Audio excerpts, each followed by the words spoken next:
उस वक्त इनके लिए हो सकता है आत्मघाती कदम हो जाए। मैं इसलिए कह रहा हूं कि इनके जो अभी सांसद जो मंत्री बने हुए हैं, क्या इस मुद्दे पर नीतीश जी के साथ होंगे?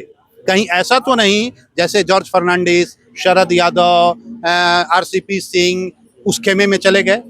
कहीं ऐसा तो ना हो कि अगर ये दाव उस वक्त ये चलते हैं तो हो सकता है ललन सिंह कल की तारीख में कहें कि नहीं अभी इसकी जरूरत नहीं है, विशेष पैकेज दिया जा रहा है, बहुत सारे फंड दिए जा रहे हैं, तो मुझे लगता है कि विकास ही तो करना है। हो सकता है अगर वो उस खेमे में चले गए, 12 में से अगर 6 उधर चले गए तो फिर क्या होगा, नीतीश जी क्या करेंगे? ये भी संभावनाएं हो सकती है। आप कह रहे हैं कि पार्टी टूटने का खतरा है अगर इस बार पाला बदलने की कोशिश हो सकता है, बिल्कुल हो सकता है, इसमें क्या इनकार है? 12 तो ही जीते हैं, तो वहां पे ललन सिंह कोई छोटे मोटे खिलाड़ी थोड़े ही हैं, वो भी नीतीश के पैरेलल खिलाड़ी हैं। वो जेडीयू और देश की सियासत और बिहार की सियासत को बड़ी अच्छी तरह से समझते हैं, और ये ऐसा तो हुआ है। सवाल नहीं है कि तब नीतीश कुमार पॉलिटिकल स्टंट करें, ये कह दें कि भाई आपने विशेष राज्य का दर्जा नहीं दिया, हम छोड़, यानी एनडीए छोड़ने का बहाना विशेष राज्य का दर्जा होगा। ये हो सकता है, ये कर सकते हैं। देखिए नीतीश कुमार जो आप अभी कह रहे हैं कि वो हर वक्त आपदा में अवसर तलाशते रहते हैं, अभी इनके लिए बेहतर स्थिति है क्योंकि पूरी तरह से नरेंद्र मोदी दबाव में है, एक तरफ चंद्रबाबू नायडू, एक तरफ नीतीश कुमार दबाव में है, इसमें कोई दो राय नहीं है।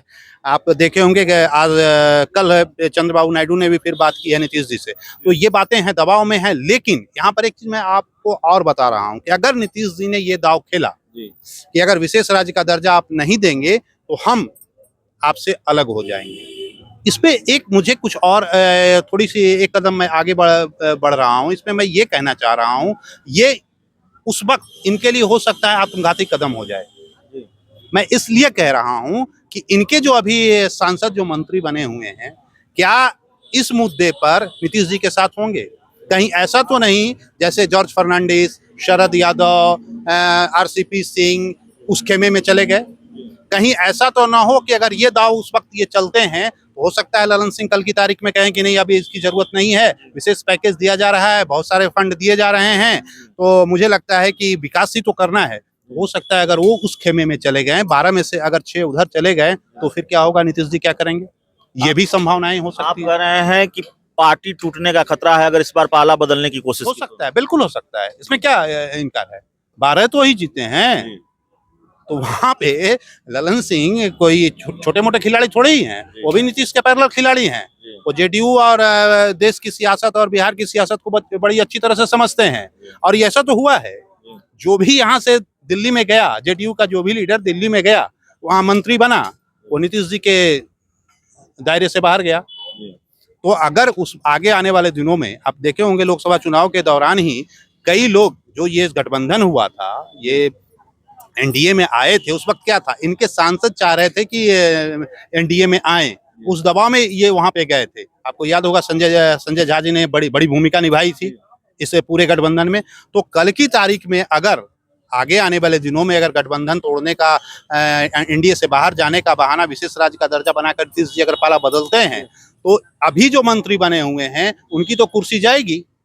रामनाथ ठाकुर और ललन सिंह, उनकी कुर्सी बड़ी प्यारी है। तो वैसे स्थिति में कल की तारीख में दोनों मंजे हुए खिलाड़ी हैं।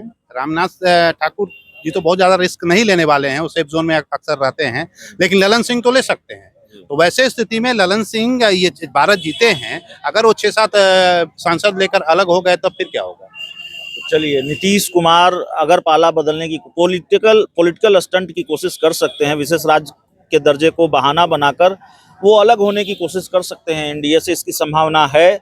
लेकिन तब आत्मघाती कदम नीतीश कुमार के लिए होगा। इस बार अगर वो कोई बड़ा फैसला लेंगे तो उनके सांसद, उनकी पार्टी के बड़े नेता उनके फैसले के साथ होंगे कि नहीं होंगे, ये सवाल है। पार्टी में भगदड़ की स्थिति हो सकती है, विद्रोह की स्थिति हो सकती है, इसकी संभावना है। इस पूरी रिपोर्ट में इतना ही। बहुत बहुत धन्यवाद।